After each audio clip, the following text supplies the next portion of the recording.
Hello, in this video we're gonna check if there's a stereo speaker on Motorola Moto G73.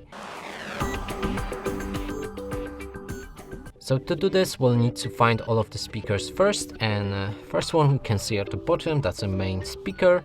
Then next is right here, that's a phone call speaker, and that's basically all of them. Now to determine if that's a stereo speakers, we'll need to play some music, then cover each of the speakers with our fingers. If the sound is coming from two sources, this one and this one, that's a stereo speaker. If the sound is coming only from one source, that's a mono speaker. Now let's try it out.